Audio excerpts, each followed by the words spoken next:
kwenye mwaliko Kosafa ule ambapo tunashiriki. Timu yetu ya taifa ina shida maeneo gani?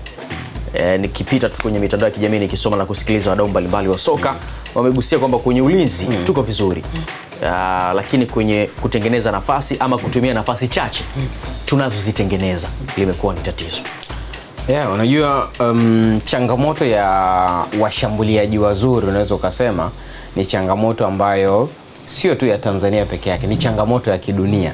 Na ndio maana Yasin Abubakar Majengo, naam kaka, ukiona washambuliaji hata ukienda sokoni wanakuwa wanauzwa ghali kweli kweli, kwa maana kwamba ni moja kati ya watu ambao ni muhimu sana mchezoni, wanafanya tafsiri ya mchezo wa mpira wa miguu na kuamua hatima ya kila ambacho kinatafutwa karibuni kwenye muda wote watu wanapokuwa uwanjani kwa dakika 90, kwa maana ya kwamba mchezo wa mpira wa miguu unaamriwa na bao. Kwa hiyo bao ndio tukio kubwa zaidi pengine kuliko tukio lingine lolote kwenye mchezo wa mpira wa miguu. Lakini ulimwenguni kumekuwa kidogo tunasema kama upungufu hivi. Ndio maana unaona ukiona mtu ana eneo la ushambuliaji, gharama yake hata kwenye masuala mazima ya usajili tu kwenye ngazi ya club na nini, unaona gharama zake ambavyo zinakuwa juu. Umeona kina Erling Braut Haaland fedha ambazo wananunuliwa. Umeona kina Rasmus Hojlund pale Manchester United fedha ambazo wananunuliwa. Lakini apart from that ni kwamba unaweza kaona pia gharama ambazo unasema kwamba wachezaji kama kina Cristiano Ronaldo wakati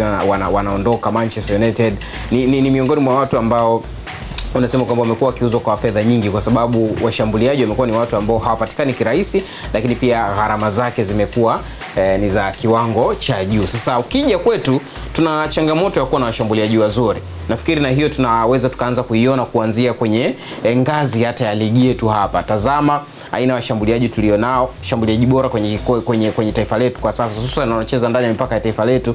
Unaweza kuwatafsiri kwa kirahisi kwa kuangalia ligi kuu ya soka ya Tanzania bara.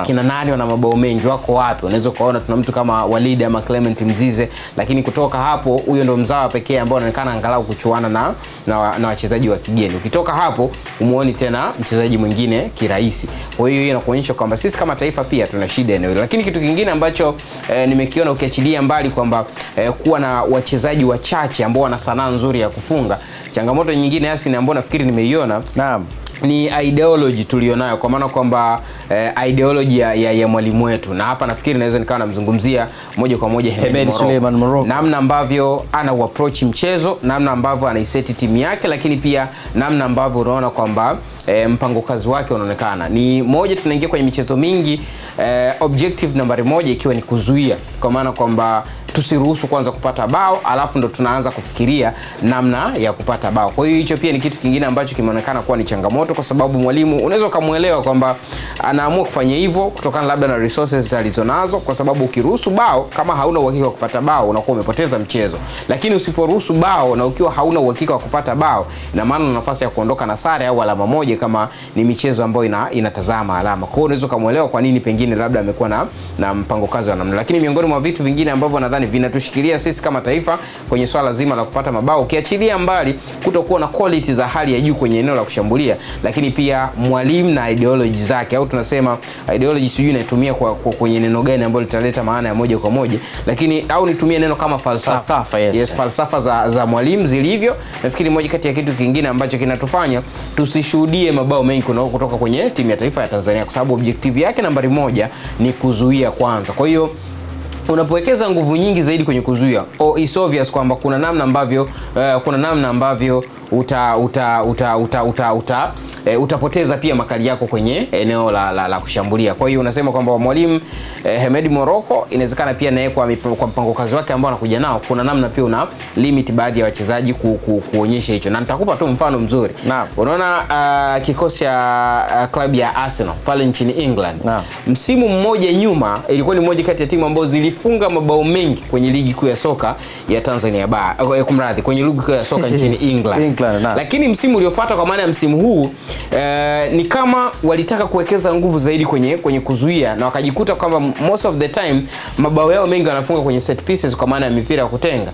Unaangalia kwenye mabao 40% yote waliofunga msimu uliomalizika Arsenal ilikuwa ni mipira ya kutenga. Lakini angalia, baada ya kutaka kutwist kuwekeza nguvu zaidi kwenye kuzuia, kuna namna walipoteza ile fluidity yao kwenye eneo la kushambulia. Kwa hiyo kuna nguvu fulani ilipotea, na ukaona kwamba sio Arsenal ile ambayo ilikuwa ni threat zaidi, na hatimaye mwisho wa siku tukaanza kuona zile kauli za eneo la ushambuliaji kuonekana kwamba lina mapungufu mengi, zikawa zinazungumzwa kwa namna nyingi. Lakini pia nadhani ilichangiwa pia na namna ambavyo mwalimu Mikel Arteta alifanya tactical tweaks kuelekea kwenye msimu. Kwa hiyo pia hata sisi huku Hemed Morocco anawekeza nguvu nyingi zaidi kwenye kuzuia kama primary objective yake. Kuna namna ambavyo tunakosa pia sanaa ya kushambulia ya baadhi ya wachezaji ambao wanakuwepo kiwanjani. Kwa muktadha huo inapunguza pia uwezekano wa timu ya taifa ya Tanzania kupata mabao kwa wingi. Kwa hiyo lazima tuseme kwamba hatuna wachezaji bora sana kwenye eneo la kushambulia ambao wanaweza kutafsiri na kuzigeuza nafasi zinazopatikana kuwa mabao kwa 100%, na ni kitu ambacho hakiwezekani kwa sababu the best strikers